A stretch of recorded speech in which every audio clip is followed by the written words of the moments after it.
We are here with Russell Bobbitt. I am Russell Bobbitt. How you are? You guys are going to see more Marvels Eat the Universe soon, but we have our marvelous prop master here, and we have amazing prop. Whose is this? Oh, have you heard of Robert Downey Jr.? Yeah. Yes. Yes, we That's have heard his of helmet from Iron Man 1. So this is the real one. You're a little tongue-tied. What's this going is on here? the real one. That's the actual helmet that we used in Iron Man 1 in the cave scene after he built it to break out of the cave. Well, I mean, it is so cool. I would like to know how you built it, because you were the man with the plan that made this all come together. Right, yeah, well, this one, we pounded metal, and he was in the cave doing metal, and so we thought about offering him up a steel helmet, which ended up at about 45 pounds.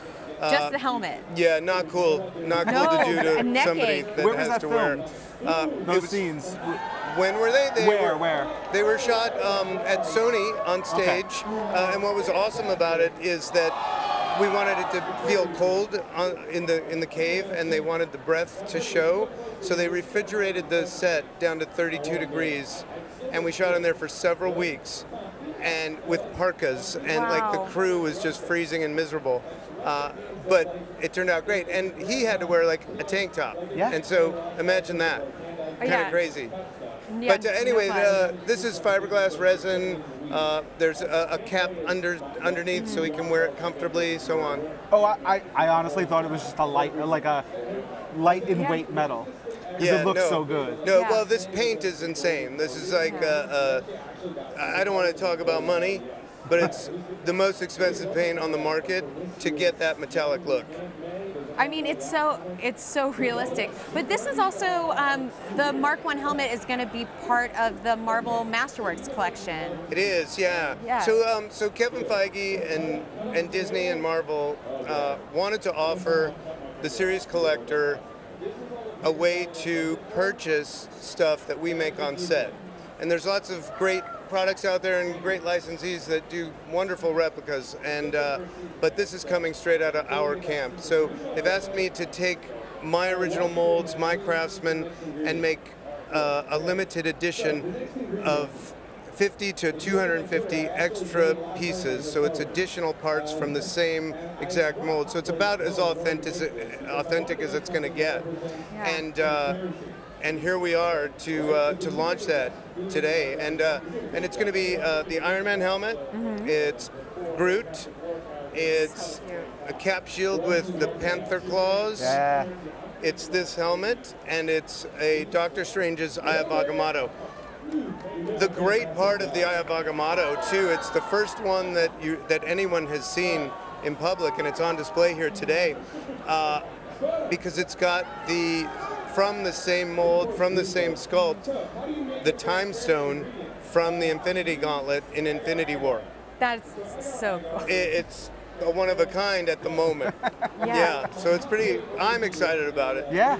I mean, it blows my mind too, just reading a little bit about the Eye of Agamotto, that it's all like you have special leather artisans that create the lanyard piece. Is that right? Yeah. Just to hold it around your neck is a 10-hour build, and literally it's strips of leather woven and dyed to specific colors to make sure that it all matches.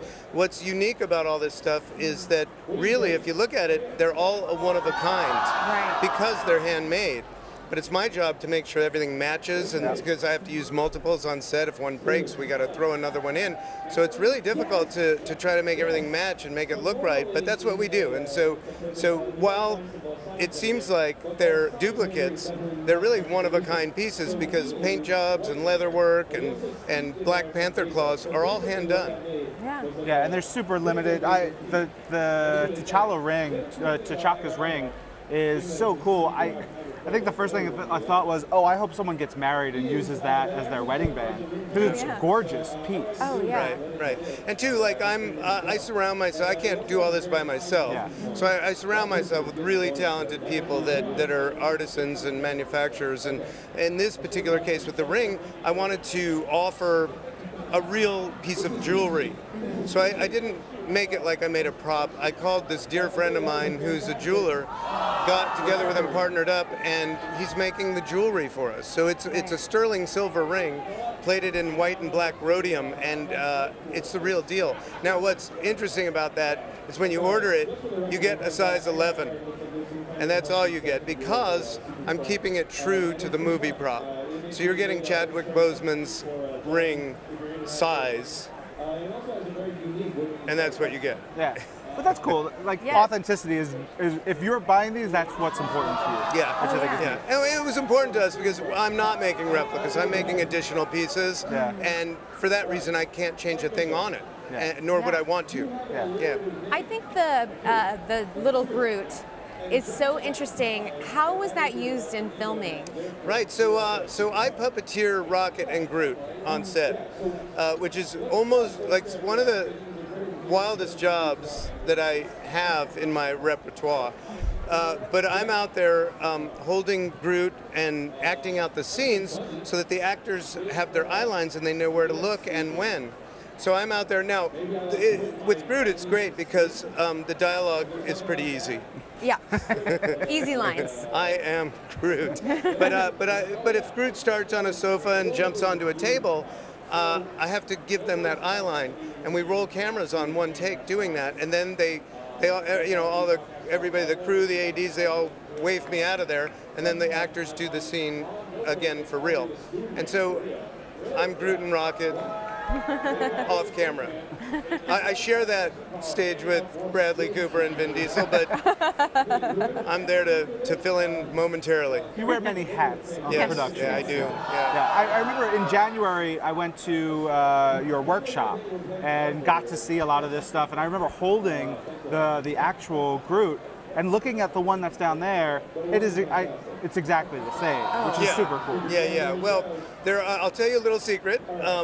What I did between then and now, I watched the movie and I got the 3D files from the post-production folks, and I embellished Groot a little bit to make him look more like the one in the film, because it made me feel better, and it was sort of, when I'm puppeteering him, I wanted him to have the actual feel and the look. Yeah. And also it helps the lighting guys and the 3D modelers on set, because they see how, light is going to hit what I call the actor. And so we made him pretty true to what is in the final film. Yeah. That's so awesome. The thing I love too about the way you create props is that they tell such a big part of the story. And especially with Cap's shield, you see the vibranium versus vibranium. It's the only thing that can scratch Cap's shield. How do you look at props in that way to tell the story? Well, it's interesting. People often ask me what my favorite prop is. Well, I treat the props like children. They're a concept at first, and then we illustrate and we go into the planning mode. How are we going to raise this prop from conception to finished product? And we sort of massage it, and we go through many drawings, and we get approvals from the director, and then I speak to the actors, and we deal with scale, how big, how small it should be, and then we go into the manufacturing process, and that prop is born. And I then look at it and I'm like, well, a little too big, let's make it bigger, let's make it smaller, whatever I have to do to make it work, until the finished product happens, and then I let it go off to college. I let it go. I put it out on the set, we maintain it, if it breaks we fix it, and all that good so stuff. It calls you sometimes for money.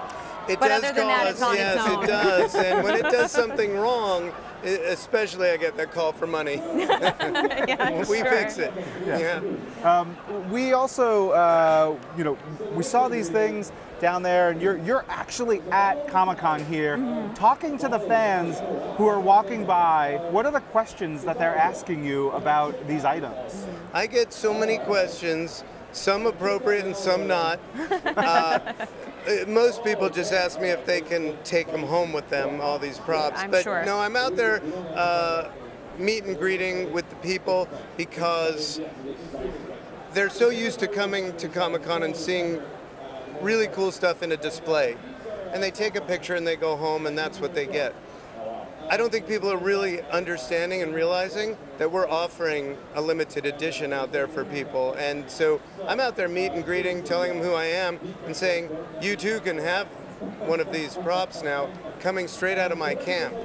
And it's important for us to offer that. And it's the first time, and it's in honor of the 10-year anniversary, that they felt this was a great time to do it.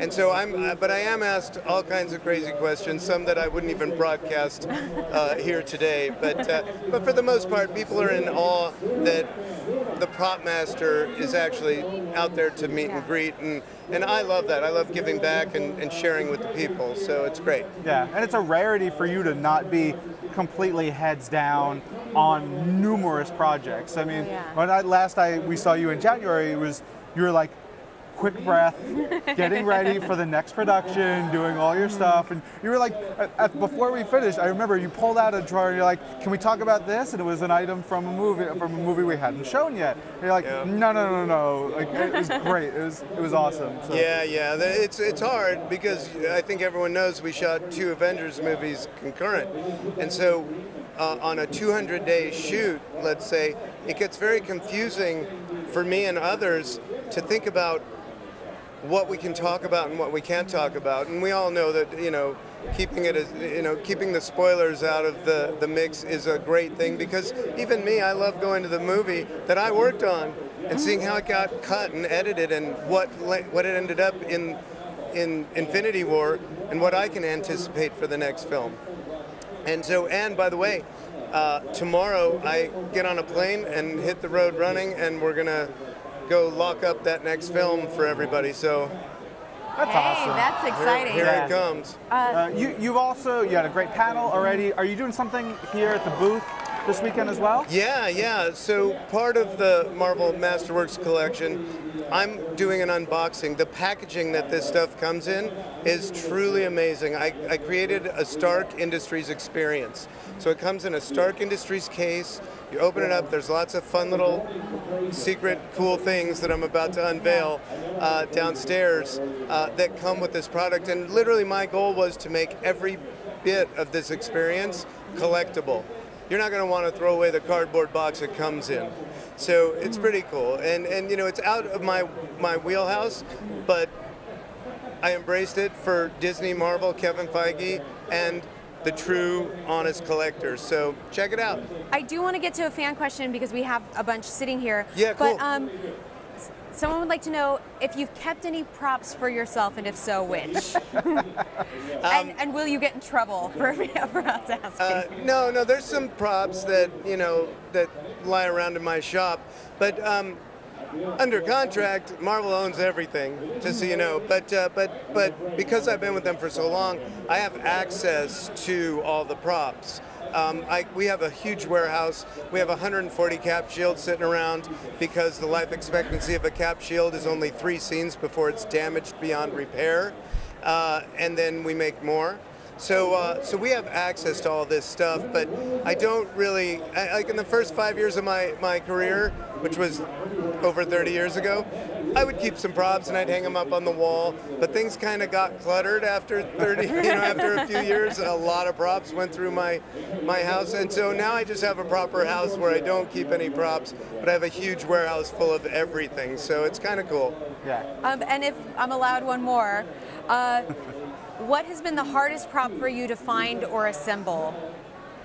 I have to say that I don't want to use the word hard, but the most challenging prop was probably the arc reactor originally in figuring that out. So we dove into a bunch of research about nuclear power and cold fusion and how do we create an electromagnet that will keep shrapnel from your heart.